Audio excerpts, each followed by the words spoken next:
D'actualité, Maya, vous rejoignez Claire Volcker, qui est sage-femme et coprésidente de l'Association nationale des sages-femmes orthogénistes. Bonjour Claire Volcker, merci d'être avec nous ce matin. D'abord, est-ce que vous pouvez nous rappeler en quelques mots ce que signifie sage-femme orthogéniste? Oui, alors l'orthogénie, c'est la régulation des naissances. Donc c'est l'éducation à la contraception, l'accès à la contraception, l'éducation à la vie affective et sexuelle et l'interruption volontaire de grossesse. Lundi, entre autres. oui, lundi, et c'est pour ça que vous êtes là aujourd'hui pour parler de ça spécifiquement, parce que lundi, le Congrès va donc se réunir à Versailles afin de permettre à l'interruption volontaire de grossesse d'entrer dans la Constitution, une avancée historique pour vous qui pratiquez des IVG, qui entendez les patientes au quotidien. Est-ce que c'était une garantie nécessaire? Est-ce qu'il y avait danger? Bien sûr que c'était nécessaire et ça constitue une victoire, une avancée, mais nous sommes toujours vigilantes par rapport à l'application de la loi sur le terrain. Donc certes, cette inscription amène ce droit dans le texte suprême de la République. Donc ça, c'est une victoire et on est les premiers dans le monde, donc on est ravis. Et ça a été l'aboutissement de décennies de lutte, donc on est absolument satisfaits.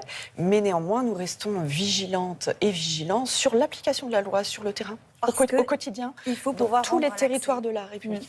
Parce que ce n'est pas le cas aujourd'hui et on va en parler. D'abord, est-ce que vous pouvez nous rappeler jusqu'à quand on peut interrompre une grossesse et de quelle manière? Alors, on peut interrompre une grossesse en France jusqu'à 16 semaines d'aménorrhée, soit 14 semaines de grossesse.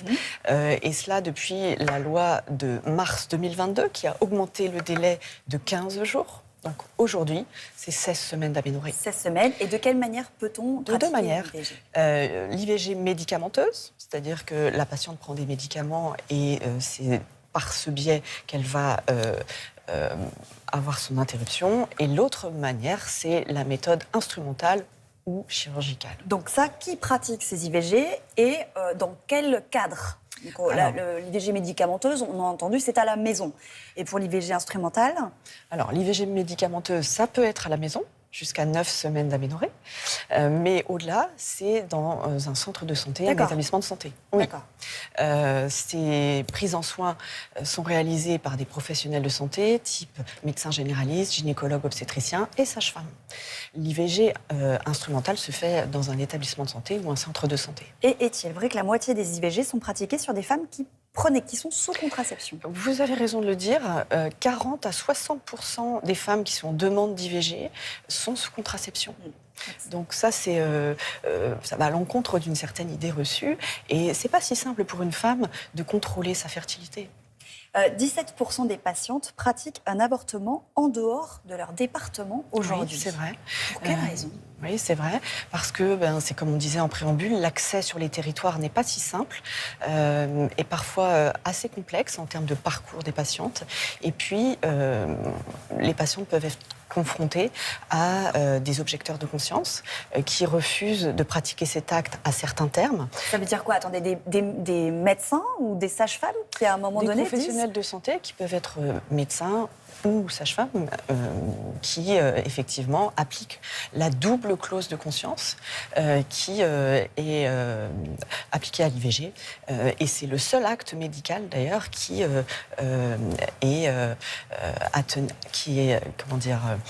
caractérisé par cette double clause de conscience. Selon le planning familial, 130 centres IVG ont fermé en 15 ans en France.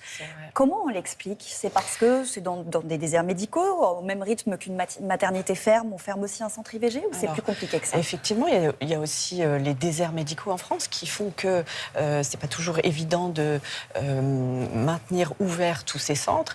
Et puis, vous n'êtes pas sans savoir qu'il y a un certain nombre de maternités qui ont fermé ces dernières années. Et quand on ferme une maternité, eh bien, on ferme souvent le centre IVG attenant. Donc les deux vont ensemble. Voilà. Depuis 2016, les sages-femmes sont autorisées à pratiquer des IVG médicamenteuses. Et depuis décembre 2023, vous pouvez aussi pratiquer des IVG instrumentales. Ça, c'est pour la théorie. En pratique, c'est pas exactement comme ça que ça se passe. Et on en vient au cœur du problème. Pour pouvoir permettre l'accès à plus de femmes à l'IVG. Expliquez-nous ce qui se passe. Bien sûr, donc effectivement, pour élargir l'offre de soins, les sages-femmes sont autorisées à pratiquer l'IVG instrumentale. Donc on a dû passer par une expérimentation de 3 ans qui s'est terminée en décembre 2023. Cette expérimentation incluait 26 centres sur le territoire, 26 établissements de santé. Ça a été une réussite, ça a été un vrai succès. Et en parallèle, il y a eu la loi de mars 2022 qui incluait cette nouvelle compétence aux sages-femmes. Mais avec, de manière très encadrée et peut-être, oui. et c'est ce que vous dites, trop encadrée. Oui, alors la loi datait de mars 2022 et pour appliquer la loi, il nous faut un décret.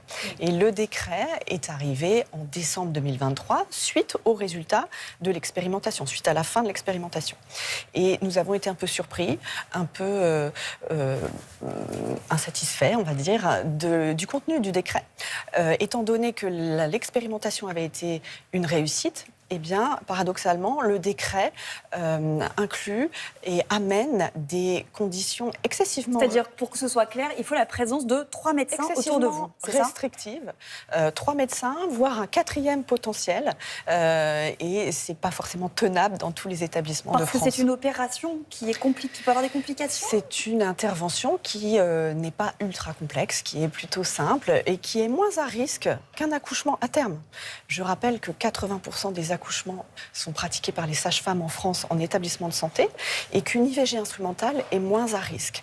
Et paradoxalement, ce décret inclut et exige des conditions beaucoup trop restrictives et tutélaires pour les sages-femmes. Donc vous avez l'impression de quoi, d'avoir besoin d'être chaperonné sur un acte qui est tout à fait accessible ? Oui, c'est cela. Ouais. C'est cela, et qui ne va pas dans le sens de la loi de mars 2022 qui incluait cette nouvelle compétence aux sages-femmes, qui en ont déjà beaucoup et qui sont une profession médicale, je le rappelle, dans le Code de la santé publique. Et ça ne va pas dans l'esprit de la loi d'Anne Bangaillot de mars 2022, je répète, qui visait à élargir l'offre de soins, à étoffer l'offre de soins. Et donc vous demandez aujourd'hui le retrait de ce décret. Alors, le retrait... Vous avez été entendu ? Alors, quand il a été diffusé en décembre 2023, nous avons émis un certain nombre de doléances, de critiques sur le décret, de vives inquiétudes. Elles n'ont pas visiblement été entendues ou relayées. Il n'y a pas eu de réaction.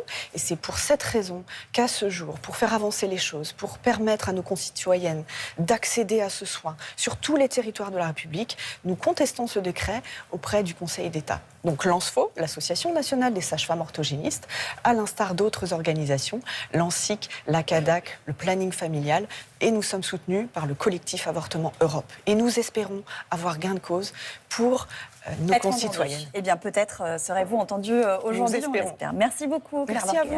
vous. Merci.